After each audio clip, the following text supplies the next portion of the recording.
Cukai kembali dinaikkan. Seperti biasa, sudah pasti mengundang pro dan kontra. Ini soal cukai rokok ya. Sebagian berteriak atas nama petani. Yang lain bersikukuh atas nama kesehatan masyarakat. Urusan tentang tembakau memang pasti memantik perhatian. Terlebih lagi, tembakau memang berkait dengan kepentingan banyak orang. Ada petani tembakau, pengusaha rokok, dan tentu saja para penikmat rokok. Kita tidak bisa menutup mata dan abai pada dampak kesehatannya. Tapi juga harus sadar betapa besar dampak ekonomi industri rokok, mulai dari buruh pabrik, pedagang asongan, pekerja, hingga pengusaha rokok. Urusan kesehatan tentu harus menjadi yang utama. Berbagai penyakit muncul akibat rokok dan akhirnya terpaksa berobat dengan ditanggung oleh negara. Kali ini kita akan bahas mengapa pemerintah bersikukuh cukai rokok harus kembali dinaikkan. Bersama saya Pangeran Syahaan, selamat datang di Kasih Paham.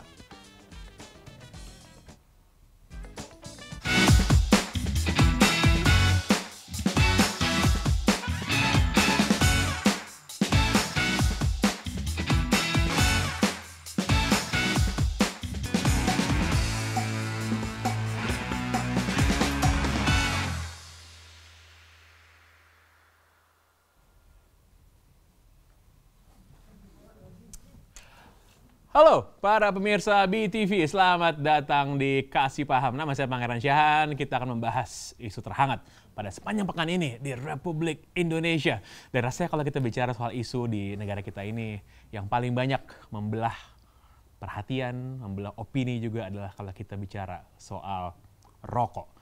Dan kita ketahui bahwa tahun ini, bulan lalu misalnya Presiden Jokowi mengumumkan kenaikan tarif cukai hasil tembakau pada tahun 2023 dan 2024. Baru saja di pekan yang lalu kurang lebih, pemerintah menerbitkan peraturan Kementerian Keuangan yang mengatur kenaikan tarif cukai hasil tembakau untuk 2 tahun ke depan. Kita akan membahas panjang lebar, kita mendengar pendapat opini dari kedua belah sisi pendapat yang saya rasa akan berseberangan. Dan sudah bersama hadir dengan kita pada malam hari ini, sebelah kanan saya, Dr. Siti Nadia Tarmizi, MEPIT, Kepala Biro Komunikasi dan Pelayanan Publik Kemenkes. Selamat malam, Dok. Selamat malam, salam sehat. Salam sehat. Dan juga bergabung bersama dengan kita melalui sambungan online via Zoom, Bapak Nirwala Dwi Herianto, Direktur Komunikasi dan Bimbingan Pengguna Jasa Bea Cukai, Direktorat Jenderal Bea Cukai. Selamat malam, Bapak Nirwala Dwi Herianto. Selamat malam, Mas Pange. Selamat malam, Bu Nadia. Selamat malam. Langsung aja, saya bahas langsung nih Pak, saya nanya ke Bapak Nirwala dulu nih. Sebenarnya kalau kita ngomong soal penerimaan negara via cukai rokok ini, seberapa besar sebenarnya kita dapatkan sekarang dan akan bertambah seberapa besar setelah kenaikan cukai rokok di tahun depan, Pak? Jadi untuk tahun depan itu target penerimaan cukai hasil tembakau itu 232,58 triliun. Ya, naik sekitar 11% itu dari tahun sebelumnya. Gitu. Jadi tadi kalau dikatakan bahwa terpaksa harus menaikkan, memang harus menaikkan. Karena sebetulnya ngitung penerimaan cukai itu rumusnya gampang sekali. Penerimaan cukai sama dengan tarif dikalikan produksi rokok. Sementara penerimaan cukai itu ditargetkan melalui APBN dan tiap tahun selalu naik. Di sisi lain, ya, untuk kepentingan kesehatan, produksi rokok harus turun. Sebagai gambaran, ya, 5 tahun terakhir itu penerimaan cukai itu selalu naik sebesar 12,2%. Ini artinya kontribusi penerimaan cukai rokok, ya, cukai hasil tembakau itu sebesar rata-rata 12,2% dari penerimaan pajak. Sementara produksi tiap tahunnya selama 5 tahun terakhir itu minus 2,9% produksinya. Sehingga mau nggak mau, karena di satu sisi penerimaan cukai harus naik sesuai target APBN, Kemudian di sisi lain produksi rokok harus turun dari tiap tahunnya. Sehingga mau nggak mau tarif rokok harus naik.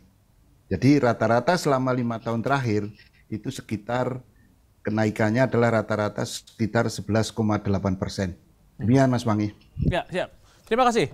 Pak, saya mau ke Dr. Siti Nadia dulu. Dok, kalau misalnya nih rokok dan juga beberapa barang lain dianggap harus dikenai cukai karena merugikan kesehatan dan pada akhirnya anggaran juga dibebankan kepada negara gitu ya untuk pengobatan ini. Terus kenapa masih harus dijual rokoknya? Iya, jadi memang kalau kita lihat ya benchmark ke negara-negara lain kan memang mengubah suatu perilaku itu tidak mudah ya. Betul. Kemudian ada sisi-sisi lain yang tentunya menjadi pertimbangan ya. Nah, tapi yang harus kita lihat bahwa memang dampak rokok ini kan luar biasa ya, karena memang bukan saat ini terjadinya penyakit itu akan muncul, tapi kemudian di kemudian hari, yang artinya kalau kita berbicara dari sisi produktivitas itu akan mengurangi produktivitas usia seseorang karena dampak rokok. Dan yang menjadi khawatir kita adalah saat ini yang menjadi pemula perokok itu makin lama makin muda. Nah, otomatis kan pasti produktivitasnya yang kita harapkan dia tetap bisa produktif sampai usia 60 tahun atau 50 tahun ini bisa berkurang hanya mungkin 40 tahun ya dikarenakan dampak tersebut. Nah, ini sebenarnya yang kita coba lihat secara dampak lebih panjang ya mengenai dampak rokok ini. Tetapi tentunya kita tahu bahwa bagaimana rokok ini harus dibatasi, kemudian tadi pertanyaannya kenapa masih harus dijual, karena ini butuh transisi ya untuk mengubah perilaku. Gitu, Saya bukan perokok ya, Bu Dokter ya. Tapi saya melihat lingkungan saya banyak yang perokok juga. Saya mengamati kebiasaan mereka. Dan saya melihat sebenarnya mau harga ini dinaikkan setinggi apapun, ya mereka akan tetap merokok juga. Jadi kalau misalnya menaikkan harga untuk mengurangi angka perokok usia pemula gitu ini ya. Emang ada korelasi, ada studinya itu akan berkurang, Bu Dokter? Ya, itu sebenarnya salah satu ya mengenai kenaikan cukai rokok. Tadi sudah disampaikan oleh Pak Nirmal bahwa ada faktor pengali. Kalau produksi turun ya biaya daripada cukai harus kita tingkatkan ya seperti itu. Tapi kalau kita lihat dari survei ya bahwa misalnya pertama pengeluaran untuk rokok ini di rumah tangga nomor 2 ya dibandingkan protein hewani, dibandingkan telur. Jadi banyak sekali rumah tangga yang biaya rokoknya jauh lebih besar daripada beli telur, yang bisa kita tahu bahwa telur ini kan sangat bermanfaat untuk anak-anak ke depan. Itu satu. Yang kedua adalah perokok pasif yang juga jadi pertimbangan kita. Nah, jadi ini hal-hal yang tentunya kita kan artinya merokok ini bukan hanya permasalahan si perokok sendiri, tapi juga nanti akan berdampak kepada anak-anak. Dan kita tahu kita punya challenge salah satu stunting, di mana stunting ini adalah kurang gizi yang kronik ya, yang berlangsung secara lama ya, terus menerus. Padahal kemampuan untuk membeli seperti protein hewani, telur itu ada, tapi kemudian bagaimana kita mengedukasi jangan beli rokok atau kurangilah beli rokok, tapi pastikan bahwa protein hewani itu diberikan kepada ibu terutama pada saat kehamilannya dan anak yang nanti dilahirkan dan berkembang sampai dengan dewasa. Nah, pembatasan-pembatasan lain selain bea kenaikan cukai rokok, kita juga berharap bahwa seperti iklan rokok ataupun kita tahu ya di rokok itu ada gambar-gambar informasi kesehatan. Betul. Ya. Nah, di banyak negara itu di kemasan rokok itu sudah mencapai 80%, sementara kita masih 40%. Nah, ini yang artinya tidak mudah juga mengedukasi masyarakat, memberikan pemahaman tentang kesehatan, tapi kita harus lakukan hal itu. Itu bagian dari pendidikan itu ya. Ke Pak Nirmala kembali, saya mau bertanya, kalau tadi dari Kemenkes ini kan bilang kalau naikkan cukai rokok itu hubungannya dengan juga penurunan angka konsumsi, terlebih di perokok anak muda dan juga pemula. Tapi kalau urusannya dengan penerimaan cukai sendiri, Pak. Sebenarnya nih, bagi kepentingannya bea cukai ini yang penting cukainya naik atau ada hubungannya juga dengan angka perokoknya turun, Pak? Jadi begini, tentunya dalam menerapkan tarif cukai rokok itu seperti yang sering diutarakan oleh Menteri Keuangan itu berbicara paling tidak mempertimbangkan 4 hal. Yang pertama kesehatan yang paling utama, seperti yang diutarakan Bu Nadia tadi. Yang kedua bicara industri. Di sini kita bicara supply chain-nya saja. Ya, mulai dari petani, terus tenaga kerja yang bekerja langsung maupun tidak langsung di industrinya.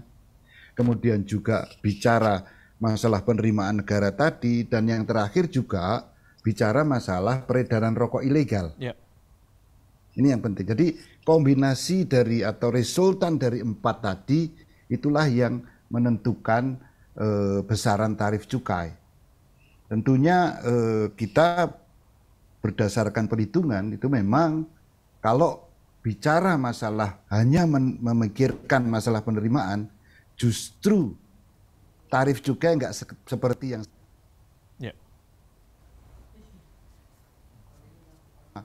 5%. Bisa lebih rendah dari itu kalau hanya bicara masalah penerimaan. Ya. Baik. Justru kata kita keberpihakan kita pada kesehatan, ya, karena kita tahun 2035 itu punya keuntungan demografi. Seperti yang saya sangat setuju sekali yang dikatakan Bu Nadia tadi. Ya, itu.